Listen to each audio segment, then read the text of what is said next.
I recently read the book So Good They Can't Ignore You by author Cal Newport. The question at the heart of this book is, how do people end up loving what they do for a living? It's an important question to ask because we spend most of our lifetime working, and if we don't find a job that we love, we miss out on a significant amount of joy in our lives. Author Cal Newport recognized the importance of this question. So, before starting his career as a computer science professor, he interviewed people who loved what they did for a living. To his surprise, he found that many of the people who loved what they did for a living didn't have a pre-existing passion for it. It appeared that over the years, as they got more experienced and more competent at their jobs, their passion grew. This seems to go against our conventional wisdom. The advice we hear is follow your passion. But if Cal Newport's findings were right, following a pre-existing passion was no more likely to lead you to a career full of passion than simply going into one of many fields that you're mildly interested in. To back up his findings, he looked at the latest research on work satisfaction. He came across an extensive study by Yale researcher Amy Wierzynowski, who surveyed people across different professions to see who saw their work as a calling that they were passionate about and who saw their work simply as a job that paid the bills. She discovered that the same percentage of people across all professions identified their work as a calling after several years of experience. This meant that a college administrative assistant with 10 years of experience was just as likely to describe their work as a calling as doctors with 10 years of experience, despite the fact that doctors were far more likely to have a pre-existing passion for their careers. It turns out that the real reason why people are passionate about their work is that they routinely experience these three traits: creativity, control, and impact. Creativity means that you have an opportunity to improvise your work and implement your ideas. Control means you have some say over how, when, and where your work gets done. And impact means your work has a positive influence on your coworkers or customers. If you go into your career because you've always had a passion for it, but you fail to experience these three work traits, your passion will fade away, and you'll hate what you do for a living. Let's say you have a passion for writing, so you get a job at a local newspaper.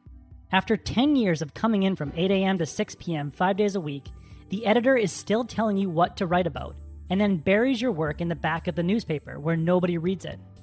In this situation, I doubt that you could sustain your passion for writing. So if control, creativity, and impact are the keys to sustaining a level of passion in your work, how do you acquire these work traits? These three work traits are rare and valuable.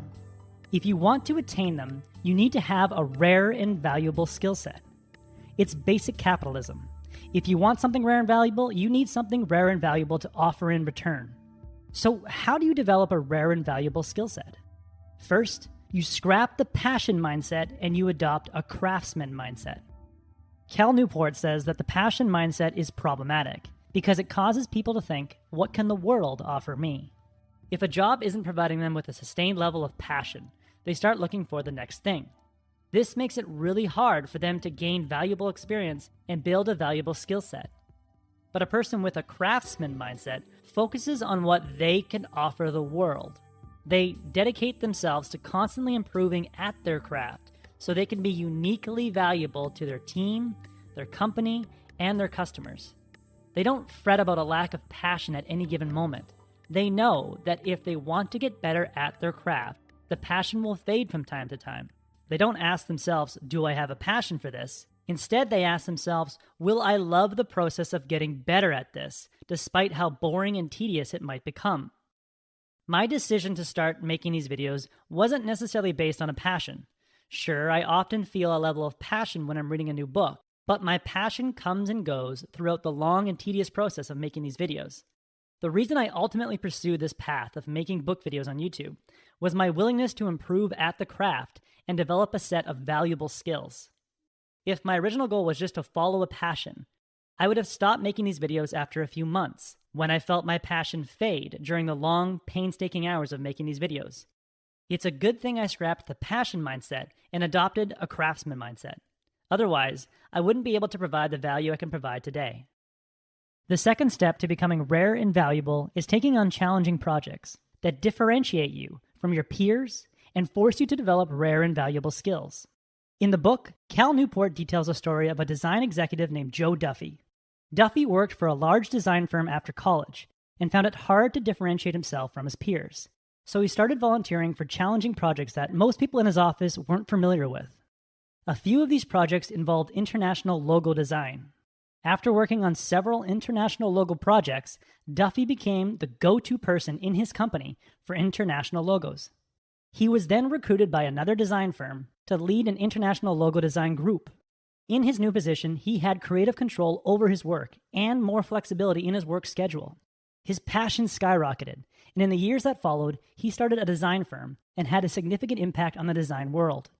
Joe Duffy was able to experience a sustained level of passion throughout his career because he took on challenging projects that few other people were willing to do, forcing him to learn skills that few other people had.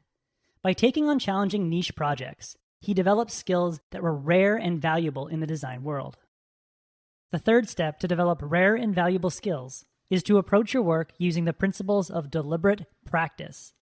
Deliberate practice is the gold standard for improvement, developed by the renowned psychologist Anders Ericsson. You may recall that I made a video on Anders Ericsson's book Peak, which detailed the entire deliberate practice method. I will leave a link to that video in the description below. But for the purposes of this video, you want to incorporate the principles of deliberate practice into your daily work routine if you want to become rare and valuable. The best way to do this is carve out periods of undistracted focus, where you push your abilities to the edge of what you are capable of by continually cycling between moments of comfort and discomfort, and then getting immediate feedback and guidance from people who are more experienced than you, like coaches and mentors. Just as you would go to the gym and focus on lifting weights to build muscle, you need to approach your work in the same manner and with the same intensity in order to build skill. So by adopting a craftsman mindset and taking on challenging projects, and then using deliberate practice to improve your abilities, you will quickly become rare and valuable within your team, your organization, and the marketplace.